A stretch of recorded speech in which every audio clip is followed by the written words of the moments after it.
আসসালামু আলাইকুম। সবার আগে বাছাই করা ১০টি আন্তর্জাতিক খবর জানিয়ে দেব। প্রথমেই থাকছে শিরোনাম। তবে তার আগে অনুরোধ থাকবে ভিডিওটিতে একটি লাইক দিবেন।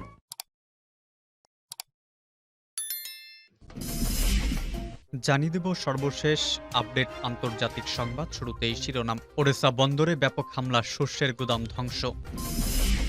এদিকে রাশিয়া ইউক্রেনের ৮টি ড্রোন হামলা ব্যর্থ।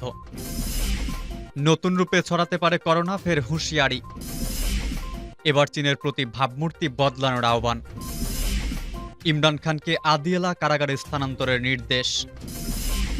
সর্বশেষ জানিয়ে দেব ফরাসি বিমানের জন্য আকাশ সীমা বন্ধ করল নাইজার। এতক্ষণ শুনছিলেন সংবাদ শিরোনাম, এবারে বিস্তারিত। আজকের সংবাদ সম্পর্কে আপনার মূল্যবান মতামত কমেন্ট করে জানিয়ে দিন কোন স্থান থেকে আমাদের সংবাদ শুনছেন এবং দেখছেন। ওডেসা বন্দরে ব্যাপক হামলা, শস্যের গুদাম ধ্বংস।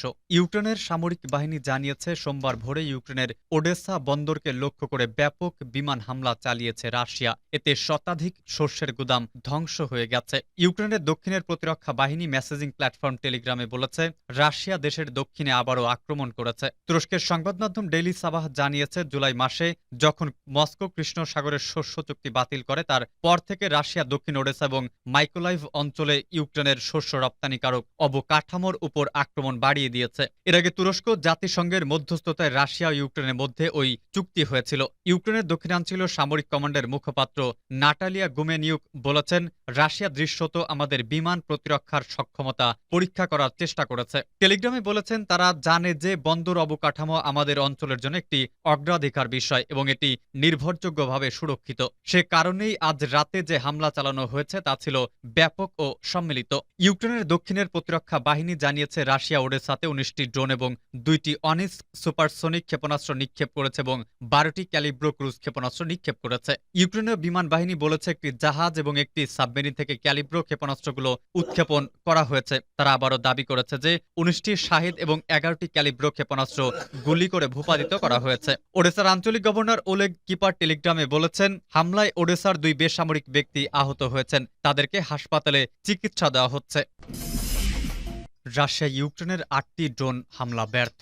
রাশিয়ার বিভিন্ন এলাকা লক্ষ্য করে রোববার রাতে ৮টি ড্রোন হামলা করেছে ইউক্রেন। তবে রাশিয়ার সামরিক বাহিনী ওই ড্রোনগুলো প্রতিহত করতে সক্ষম হয়েছে। রুশ প্রতিরক্ষা মন্ত্রণালয় এক বিবৃতিতে জানিয়েছে, কৃষ্ণ সাগর, ক্রিমিয়া উপদ্বীপ, কুর্স্ক ও ব্রানস্ক অঞ্চলের উত্তর পশ্চিমাঞ্চলের ড্রোন দিয়ে সন্ত্রাসী হামলা চালানোর চেষ্টা করছে কিয়েভ। পৃথক এক বিবৃতিতে কুর্স্ক অঞ্চলের গভর্নর রোমান স্টারভোইট বলেন, ড্রোন হামলায় একটি প্রশাসনিক ভবনের ছাদ এবং বেশ কয়েকটি আবাসিক ভবন ক্ষতিগ্রস্ত হয়েছে। প্রতিরক্ষা মন্ত্রণালয় জানিয়েছে, ড্রোনগুলো ভূপাতিত করার পাশাপাশি ইউক্রেন যেখান থেকে ড্রোন ছুড়েছে ওই কেন্দ্রগুলো ধ্বংস করে দেওয়া হয়েছে। এদিকে ইউক্রেনের ওডেসা বন্দরে রাশিয়ার ব্যাপক হামলার খবর পাওয়া গেছে। এ হামলায় একাধিক শস্যের গুদাম ধ্বংস হয়েছে বলে জানিয়েছে ইউক্রেনের সামরিক বাহিনী।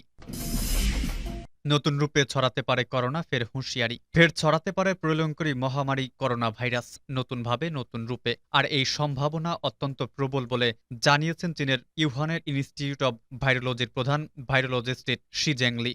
সোমবার সংবাদ প্রতিদিন জানায়, জেংলির সাম্প্রতিক এই সতর্ক বার্তা ঘিরে ছড়িয়ে পড়েছে তীব্র উদ্বেগ। অনেকেরই আশঙ্কা, তবে কি ২০২০ সালের মতো ভয়াবহ পরিস্থিতিতে ফিরতে চলেছে। জেংলি বাদুড় থেকে উদ্বুদ্ধ ভাইরাস নিয়ে গবেষণা করেন। এ বিষয়ে বিশ্বজুড়ে তার বিশেষ খ্যাতি। বাদুড় নিয়ে বিস্তৃত গবেষণার জেরে অনেকেই তাকে ব্যাট ওম্যান বা বাদুড় মানবী বলে ডাকেন। নিজের সাম্প্রতিক গবেষণাপত্রে জেংলি দাবি করেছেন, বিশ্বে আরও একটি করোনা ভাইরাস ঘটিত মহামারীর আবির্ভাব হওয়া প্রায় নিশ্চিত। সাউথ চায়না মর্নিং পোস্টের প্রতিবেদন অনুযায়ী ইউহান ইনস্টিটিউট অব ভাইরোলজিতে শি এবং তার দল ৪০টি ভিন্ন ভিন্ন প্রজাতি করোনা ভাইরাসের মূল্যায়ন করেছে। মানুষের মধ্যে ভাইরাসগুলো ছড়িয়ে পড়ার আশঙ্কা কতটা তার বিচার করেছেন। জনসংখ্যা, জিনগত বৈচিত্র্য, বাহক কারা হতে পারে এবং জিনগত সংক্রমণের ইতিহাস বিশ্লেষণ করেছেন গবেষকরা। ফলাফল যা এসেছে তা অত্যন্ত উদ্বেগজনক বলে দাবি করেছেন তারা জানিয়েছেন, ৪০টি প্রজাতির করোনা ভাইরাসের মধ্যে অর্ধেকই অত্যন্ত বিপজ্জনক। মানুষের শরীরে ছড়িয়ে পড়ার অত্যন্ত ঝুঁকি রয়েছে। শুধু তাই নয়, এর মধ্যে আবার এই ভাইরাসের ৬টি প্রজাতি ইতোমধ্যে মানুষের মধ্যে বিভিন্ন রোগ ছড়িয়েছে। ফলে ফের যে তা মহামারী আকার নেবে না সে বিষয়ে কোনো নিশ্চয়তা নেই। আর চীনা ভাইরোলজিস্ট গবেষকদের এই সতর্কবার্তা যথেষ্ট গুরুত্বপূর্ণ বলে মনে করছেন সংশ্লিষ্ট মহল। চীনের প্রতি ভাবমূর্তি বদলানোর আহ্বান। ইউক্রেনে রাশিয়ার হামলার আগে থেকেই পশ্চিমা বিশ্বের সঙ্গে চীনের সম্পর্ক শীতল হতে শুরু করেছিল। যুদ্ধের সময় নিরপেক্ষ থাকার আহ্বান সত্ত্বেও মস্কোর সঙ্গে বেইজিংয়ের আরও নিবিড় সম্পর্ক সেই ব্যবধান বাড়িয়ে তুলেছে। তাইওয়ানের ওপর দাবি আরও জোরালো করে চীন দুশ্চিন্তা আরও বাড়িয়ে তুলেছে। চীনের সঙ্গে বাণিজ্য এবং অনেক গুরুত্বপূর্ণ আমদানির ক্ষেত্রে সে দেশের ওপর অতিরিক্ত নির্ভরতা কাটাতে তৎপরতা বাড়িয়ে দিয়েছে যুক্তরাষ্ট্র ও ইউরোপ। তবে সম্পর্ক পুরোপুরি ছিন্ন করার বদলে ডিরিক্সিং বা অতিরিক্ত নির্ভরতা ঝুঁকি কাটাতে চাইছে পশ্চিমা বিশ্ব। এমনই উত্তেজনাকর পরিস্থিতির মধ্যে বেইজিং সফর করেছেন ইউরোপীয় ইউনিয়নের বাণিজ্যের দায়িত্বপ্রাপ্ত কমিশনের ভালদিস ডোমব্রোভস্কিস। বেইজিংয়ের সিংহুয়া বিশ্ববিদ্যালয়ের এক ভাষণে তিনি বলেন, চীনের নেতৃত্বে ঝুঁকির ধারণা কমাতে অনেক কিছু করতে পারে। শুধু ইউক্রেন যুদ্ধের প্রেক্ষাপটে রাশিয়ার সঙ্গে আরও ঘনিষ্ঠ সম্পর্কই ইউরোপের দুশ্চিন্তা ও অস্বস্তি বাড়াচ্ছে না। চীনে ইউরোপীয় ব্যবসা বাণিজ্য প্রতিষ্ঠানগুলোর ন্যায্য অধিকারের অভাব এবং সে দেশে ব্যবসায়িক পরিবেশের রাজনীতিকরণও সম্পর্কের অবনতির কারণ হয়ে উঠেছে বলে ডোমব্রোভস্কিস ইঙ্গিত করেন। বিশেষ করে চলতি বছরে চীন কয়েকটি আইন প্রণয়ন করে জাতীয় স্বার্থ ও গুপ্তচর বৃত্তির প্রতিরোধের দোহাই দিয়ে ব্যবসা বাণিজ্যের উপর আরও নিয়ন্ত্রণ কায়েম করেছে। সেই বিষয় নিয়ে তিনি দুশ্চিন্তা প্রকাশ করেন। তার মতে, এমন অবস্থায় ইউরোপীয় কোম্পানিগুলোর পক্ষে চীনের সক্রিয় থাকা আরও কঠিন হয়ে উঠেছে। সোমবার ডোমব্রোভস্কিস চীনা নেতৃত্বের সঙ্গে আলোচনায় বিষয়গুলো নিয়ে আলোচনা করেছেন। ইইউ ও চীনের মধ্যে বাণিজ্যের ঘাটতি আরও বেড়ে চলায় তিনি দুশ্চিন্তা প্রকাশ করেছেন। অন্যদিকে চীন ও ইউরোপীয় ইউনিয়নের মনোভাব নিয়ে সংশয় প্রকাশ করছে। বিশেষ করে ডিরিস্কিং নীতির মাধ্যমে চীনের উপর নির্ভরতা কমানোর উদ্যোগ চীন ক্ষোভ সৃষ্টি করেছে। ইউ বাণিজ্য কমিশনের কাছে সে বিষয়ে কৈফিয়ত চাইছে সে দেশ। ইমরান খানকে আদিয়ালা কারাগারে স্থানান্তরের নির্দেশ।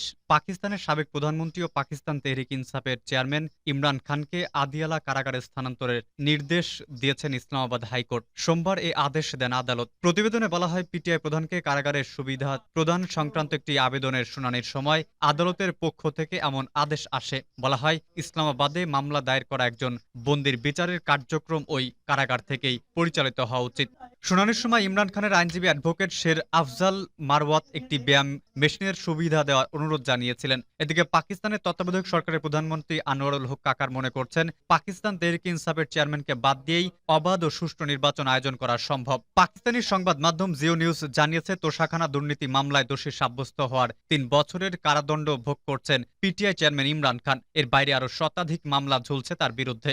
বর্তমানে ইসলামাবাদের অ্যাটক কারাগারে বন্দী আছেন তিনি। এই অবস্থায় তার নির্বাচনে অংশ নেওয়ার সম্ভাবনা অনেকটাই কমে আসছে। তত্ত্বাবধায়ক প্রধানমন্ত্রী বলেছেন, ইমরান খান বা তার দলের শত শত সদস্যকে ছাড়াই অবাধ ও সুষ্ঠু নির্বাচন হতে পারে, যারা ভাঙচুর ও অগ্নিসংযোগ সহ বেআইনি কার্যকলাপে জড়িত থাকার কারণে বন্দী আছে। ফরাসি বিমানের জন্য আকাশ সীমা বন্ধ করল নাইজার।